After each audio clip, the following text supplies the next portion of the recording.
you don't become stupid. You need to use your mind. You need to use it because we're in a war.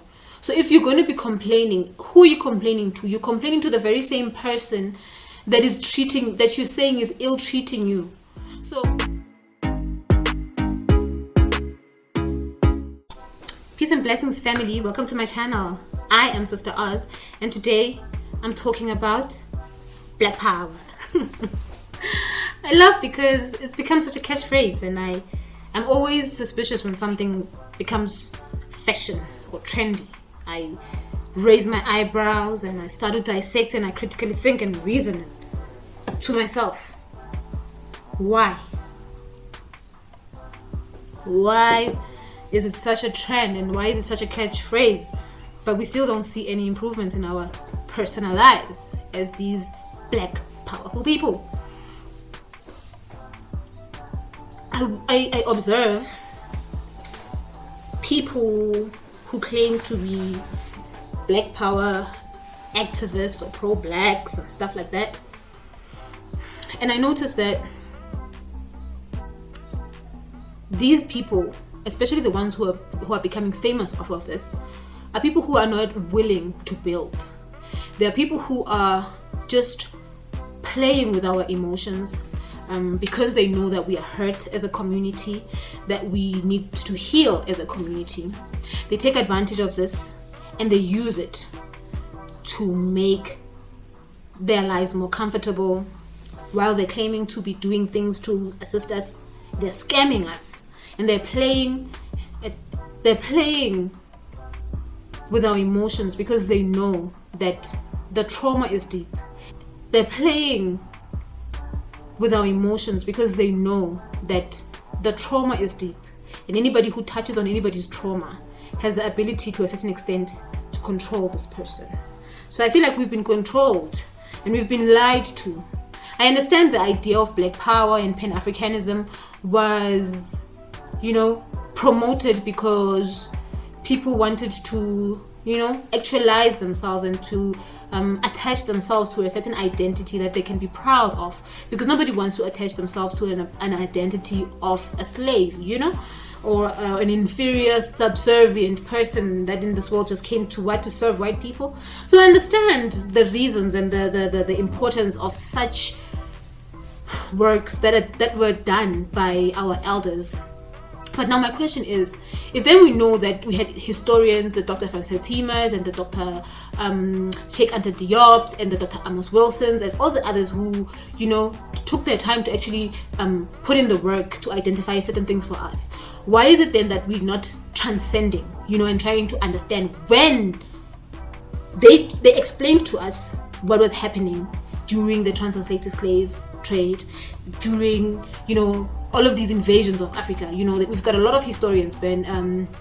Ben Yochanan, Dr. John Henry Clark, Laila Africa, like all of these scholars that I respect. All of these scholars did the work, they put in the work. Ours is to actually not want to theorize anymore, because we are working and we are dealing in a system that is capitalistic. And if we don't use whatever knowledge that was acquired by our elders to advance ourselves, then we're going to be in the same situation, and we're going to perpetuate a cycle that is not supposed to be happening, especially for us in the continent.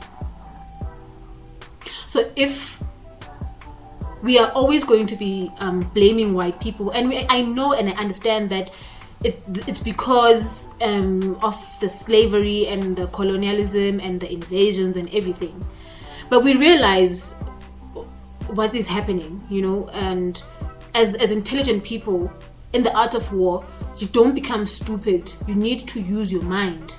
You need to use it because we're in a war. So if you're going to be complaining, who are you complaining to? You're complaining to the very same person that you're saying is ill-treating you.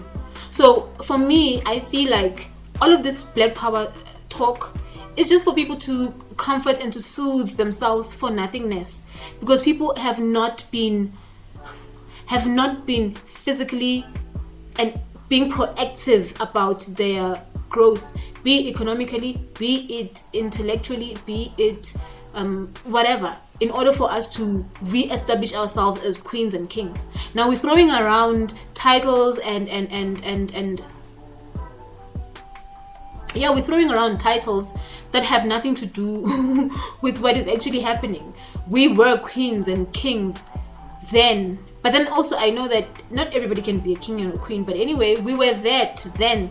We're no longer that, we have forgotten who we are. And what I feel needs to be happening right now is not for people to constantly be reminding us about the racism and about the white supremacy and about white privilege and all these things. We need people to help with the healing. We need people to help for people to actualize themselves, to want to have a purpose, to want to show black excellence, because it does exist. But if we are always listening to people who want to coddle us and people who want to, keep us in a victim state, then we will never actualize our black excellence. We will just clap hands for those who manage to shine the light on black excellence. But black excellence should be exuded by every black person, especially every black person who wants to call themselves a queen or a king. You need to have enough discipline. You need to shape your life. You need to every day have habits that will put you into that category of being a king or a queen. It's not inherited, because our history was shape-shifted, and we need to work again to get to that level. We won't just get it from just white people giving us the power. It will never happen. And I know for a fact that because we have not been fighting to we have not collect weapons to train and all these things, it will not happen in a blood war as well, because we will just be it will just be war, and it's unnecessary because we are a civilized people. So how do we move? And I feel like the best way for us to move is to try to deal with your situation, your micro situation, the things that you can control, which is yourself, which is your family. Those are the first things that you can control, more than anything, yourself. If you can control yourself, you make the proper decisions in your life, move the proper path. If you know for a fact that your mother or your father didn't leave you anything in life, don't listen to the people who are going to be telling you that education doesn't matter. It matters. Education matters. But what matters is the type of education that you get, whether or not you're going to do a degree or a diploma that will put you into a position to get gainful employment, not just useless degrees. Those are conversations that we never had. Everybody's throwing around education, but we're not talking about the fact that we need education that will talk to the issues and the challenges that we always cite. If people realize that cops are being almost having DICKs, if then cops are being like that, then we need more black people cops, internationally, and we need. If then we realize that the police are working with whoever, the judges or whoever in the justice department, then let's put in more work and have black lawyers, and have black judges, that kind of stuff. So I am for proactive movement towards acquiring whatever it is, and it might not be acquired in our generation. It might be acquired by our children. But when we move in that posture and when we move with that intention or that purpose, eventually our children are going to see us, and our children learn from what they see. They don't learn from what you say. So if we show our children what it means to be a black person, to exude black excellence, to try and by all means to push for black excellence, whatever it is that you do, whether you're in school, whether you're doing whatever, try to put your best foot forward. And you will always shine as a black person. Trust you me, because we are us. I don't want to talk to people's egos and stuff, but we are us, and we are us when we are in our greatest. We're not us when we're just wanting to throw around words for the sake of sounding smart. So I feel like we need to stop focusing on what the white man is doing and what the white man is not doing. We need to focus on what we are doing. And people who are constantly telling you about the white man are actually subliminally or subconsciously highlighting their perception of your weakness, or maybe they're projecting, because we cannot always worry about what can go wrong. We need to have a positive outlook in life, because we need that as a black community. And those people, the very same people who are fear mongering and who are tugging at people's emotional strings, are very, I'd say manipulative. because they are targeting the people who don't know much, who don't know much. And it's sad, but somebody has to talk about it. And I'm doing a series of talking about, yes, Black Power, but, we need to move out of the victim mentality. I'll try to find as much information, as much news around that is current, to try and show examples of what I mean when I say we're wanting too much to be victims, and we're wanting too much to be beggars, but yet we call ourselves these kings and these queens. I don't know, it just doesn't match. So thank you for watching my video. Please let me know what you think about the conversation.